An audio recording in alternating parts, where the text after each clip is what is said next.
بسم اللہ الرحمن الرحیم الحمدللہ رب العالمین والصلاة والسلام علی رسولہ خاتم النبیین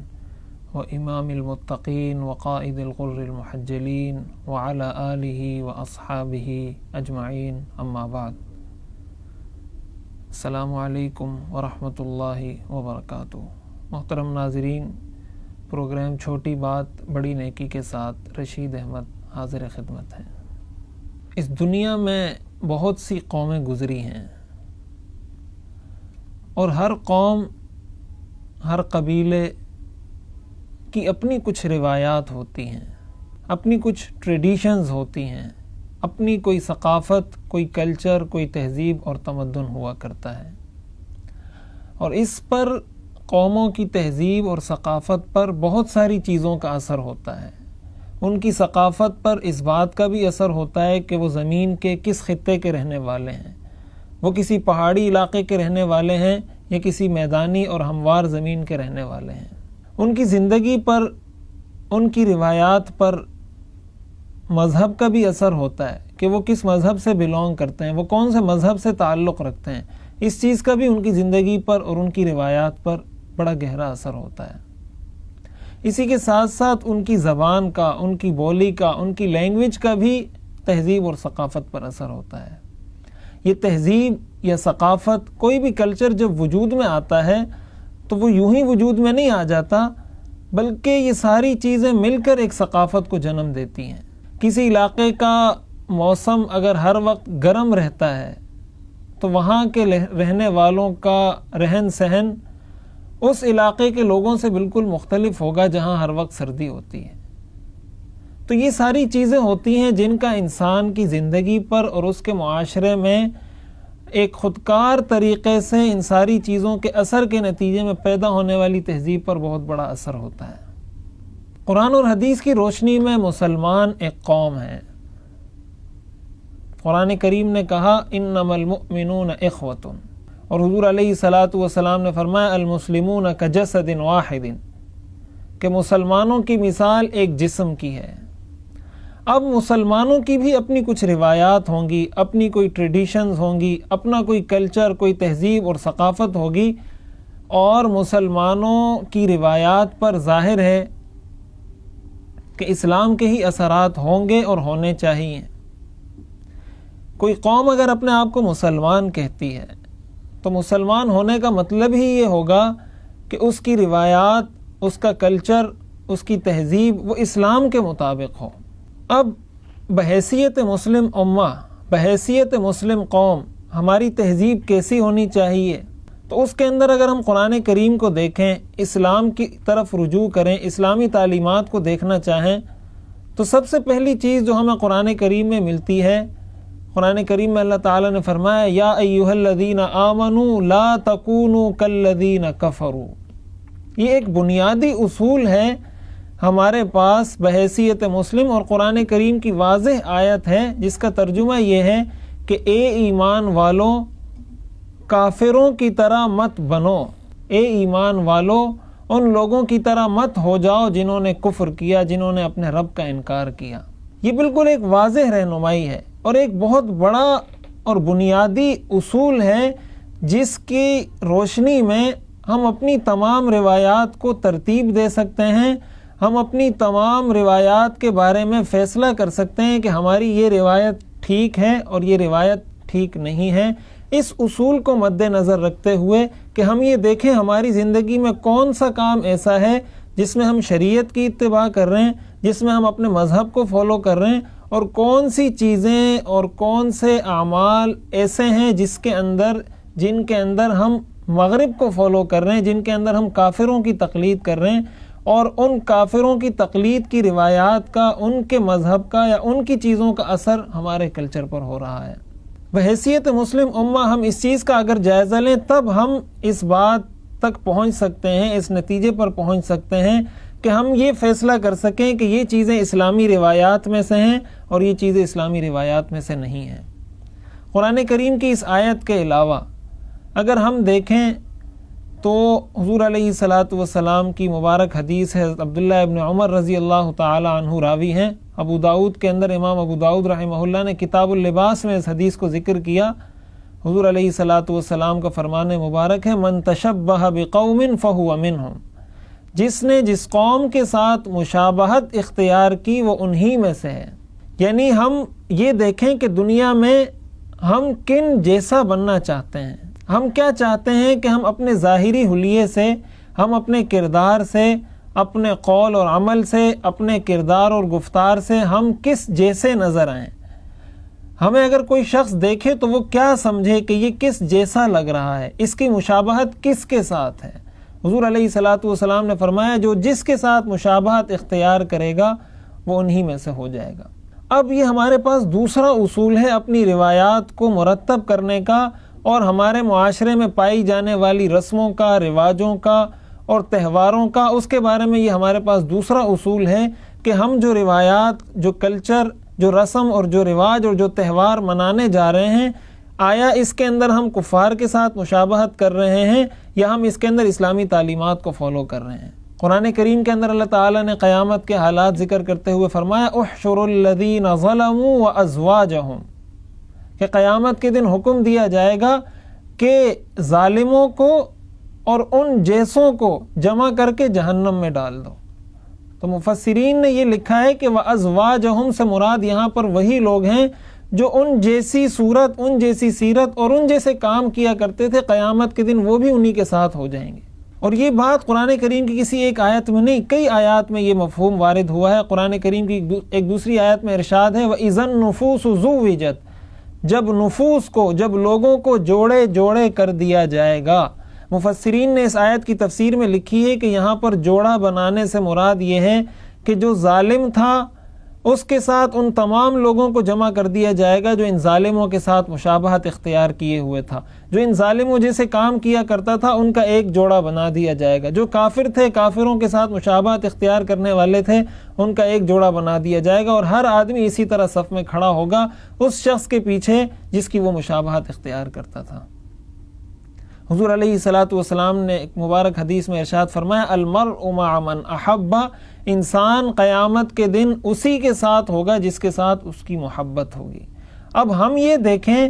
کہ ہماری محبت کس کے ساتھ ہے، اور یہ فیصلہ صرف زبانی جمع خرچ سے نہیں ہو جانے والا کہ ہم اگر زبان سے یہ کہہ دیتے ہیں کہ ہماری محبت حضور کے ساتھ ہے، ہماری محبت حضور کے صحابہ کے ساتھ ہے، ہماری محبت اسلام اور قرآن کے ساتھ ہے، بلکہ اس کا پتہ چلے گا ہمارے کردار سے کہ ہم اپنے کردار سے کس کے ساتھ محبت کا اظہار کر رہے ہیں، ہم اپنا وزن کس کے پلڑے میں ڈال رہے ہیں۔ حضور علیہ الصلاۃ والسلام نے فرمایا من کثر سواد قوم فہو منہم، جس نے جس قوم کی تعداد میں اضافہ کیا وہ انہی میں سے ہے۔ ہم یہ دیکھیں کہ ہم اگر کوئی تہوار منانے جا رہے ہیں، ہم اگر کوئی دن منانے جا رہے ہیں، ہم اگر کوئی کام کرنے جا رہے ہیں، کوئی روایت، کوئی ٹریڈیشن ہم اختیار کر رہے ہیں، اس کو ہم ایڈاپٹ کر رہے ہیں اپنے معاشرے کے اندر، اس کو ہم رواج دے رہے ہیں،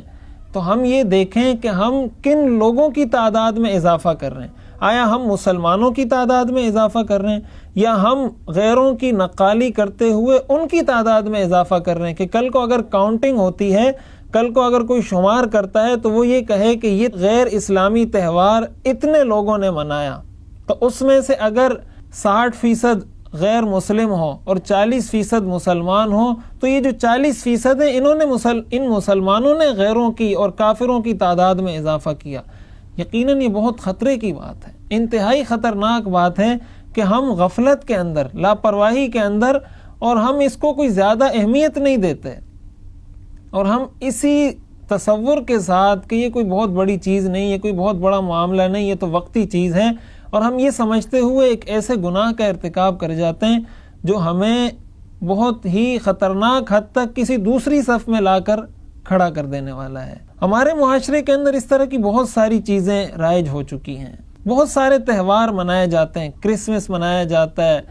جب نیا سال شروع ہوتا ہے تو نئے سال کے آغاز کے اندر نوجوان پتہ نہیں کیا کچھ کرتے ہیں، شرابیں پی جاتی ہیں، رقص و سرور کی محفلیں سجائی جاتی ہیں، شراب و کباب کی محفلیں ہوتی ہیں، غل غپاڑا ہوتا ہے،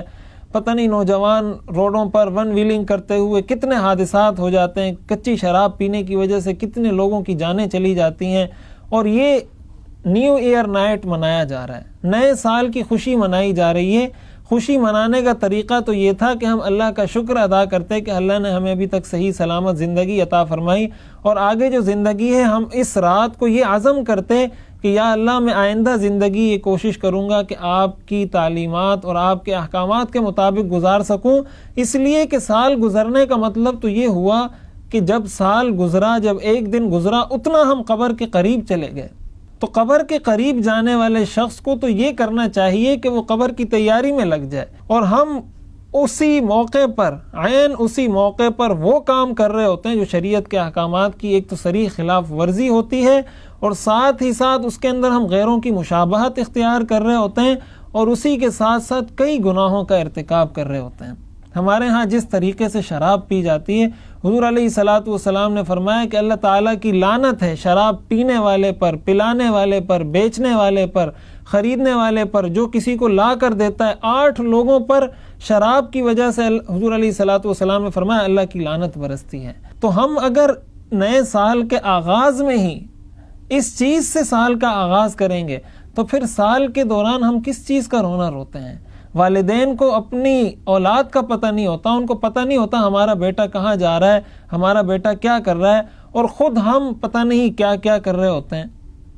اسلامی تعلیمات کے مطابق اگر ہم دیکھیں قرآن کریم میں جو عباد الرحمن کی صفات ذکر کی گئی ہیں، وَعِبَادُ الرَّحْمَنِ الَّذِينَ يَمْشُونَ عَلَى الْأَرْضِ هَوْنًا وَإِذَا خَاطَبَهُمُ الْجَاهِلُونَ قَالُوا سَلَامًا، ان کی صفات میں سے ایک صفت یہ ذکر کی گئی وَالَّذِينَ لَا يَشْهَدُونَ الزُّورَ وَإِذَا مَرُّوا بِاللَّغْوِ مَرُّوا كِرَامًا، کہ اس طرح کی فضول مجالس میں اللہ کے بندے کبھی بھی شریک نہیں ہوتے۔ جو مسلمان ہوتے ہیں وہ اس طرح کی فضول مجالس جس کے اندر کئی گناہوں کا ارتکاب کیا جا رہا ہو، اس کے اندر کبھی بھی شریک نہیں ہوتے۔ وَإِذَا مَرُّوا بِاللَّغْوِ، اور اگر کبھی ان کو مجبوراً اس راستے سے، اس جگہ سے گزرنا پڑ جائے تو بہت سکون اطمینان کے ساتھ نظریں بچاتے ہوئے وہاں سے گزر جاتے ہیں۔ اسلام کی تعلیمات تو یہ ہیں۔ اسلام تو ہمیں یہ بتاتا ہے کہ آپ نے اگر نئے سال کا آغاز کرنا ہے تو آپ اپنی پچھلی زندگی پر ندامت اور آئندہ کی زندگی میں نیکیوں کے اور اللہ تعالیٰ کی اطاعت کے عزم کے ساتھ اس سال نو کا آغاز کریں۔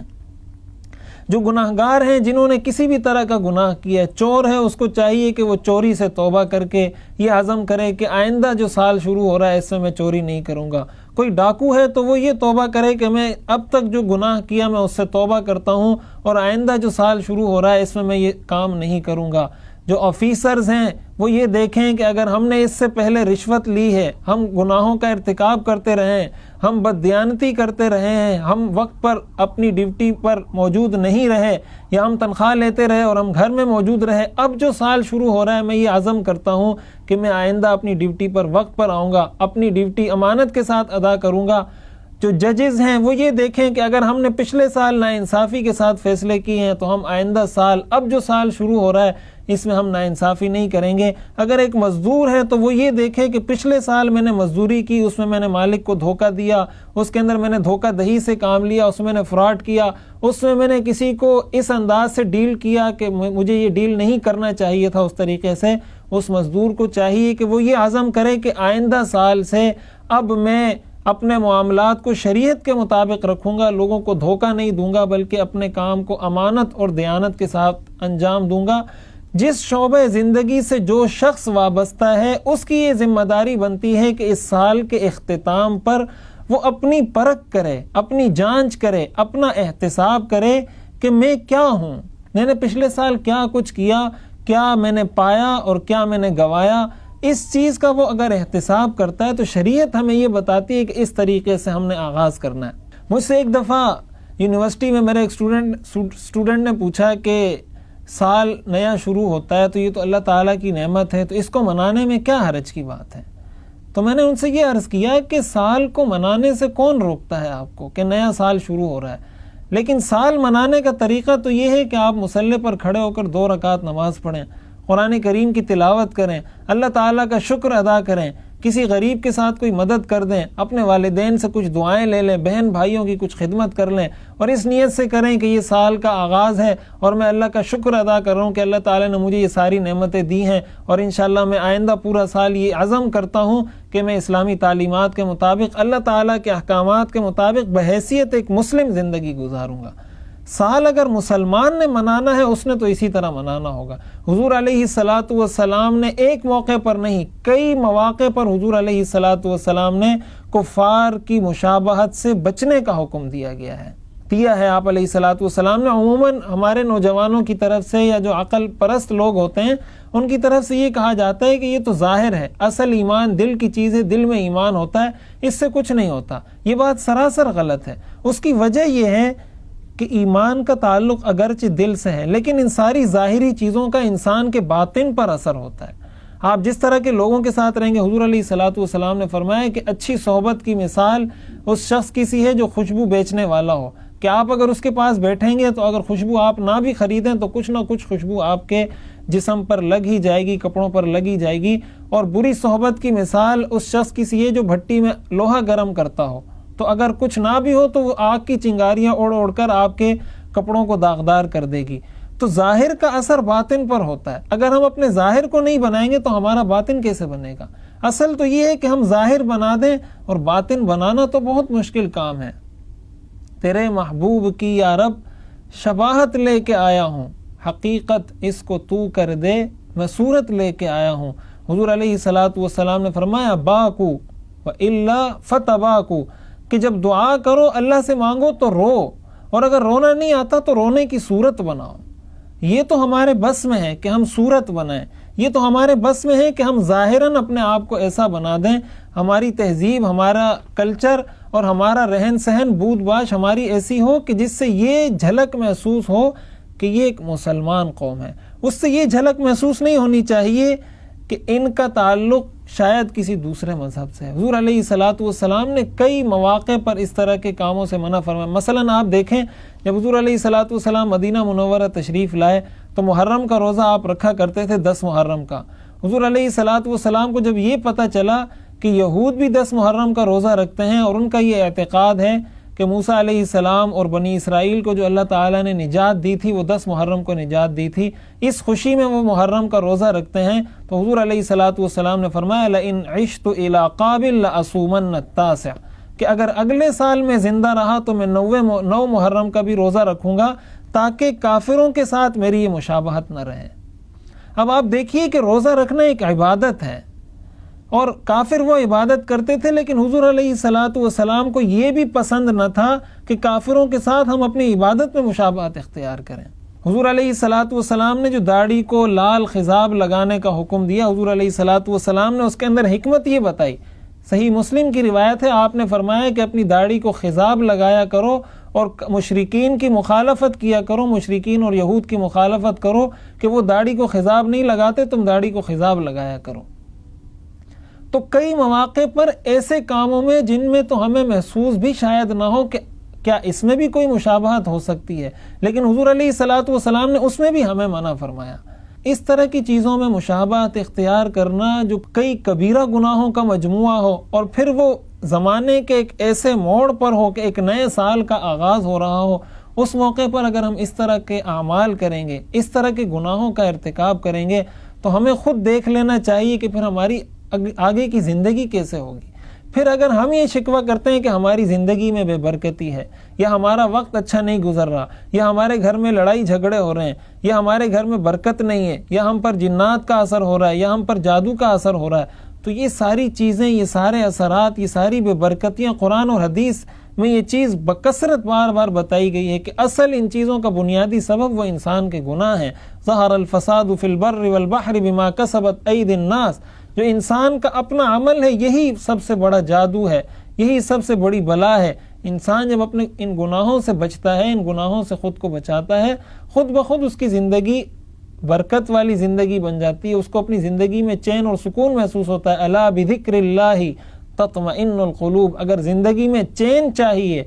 سکون کے طالب ہو تو وہ اس دین میں ملے گا، وہ مذہب میں ملے گا، وہ مذہب کی پیروی میں ملے گا۔ کبھی ایسا نہیں ہوا دنیا کی تاریخ میں کہ مسلمان قوم نے ترقی کی ہو یا مسلمان قوم نے ترقی کے زینے چڑھے ہوں اور اس مسلمان قوم نے حضور کی سنتوں کو اور شریعت کی اتباع کو چھوڑ کر ترقی کی ہو۔ تاریخ میں اس کی مثال نہیں ملتی۔ بحیثیت مسلم ہم اگر یہ چاہتے ہیں کہ ہم دنیا میں ایک ترقی یافتہ قوم بنیں تو ہمیں اپنی تہذیب اختیار کرنی ہوگی، ہمیں اپنا کلچر اختیار کرنا ہوگا، ہمیں اپنی ثقافت اختیار کرنی ہوگی، ہمیں اپنی روایات اور اپنی ٹریڈیشنز پر قائم رہنا ہوگا تاکہ ہم دنیا کو یہ بتا سکیں کہ یہ وہ روایات ہیں، یہ وہ اسلامی روایات ہیں، یہ وہ انسانی روایات ہیں جس سے دوسرے کو امن کا، محبت کا، اخوت کا اور بھائی چارے کا درس ملتا ہے۔ اسی کے ساتھ ساتھ ایک اہم بات اس موقع پر یہ کہی جاتی ہے کہ ہم یہ کام رواداری میں کرتے ہیں۔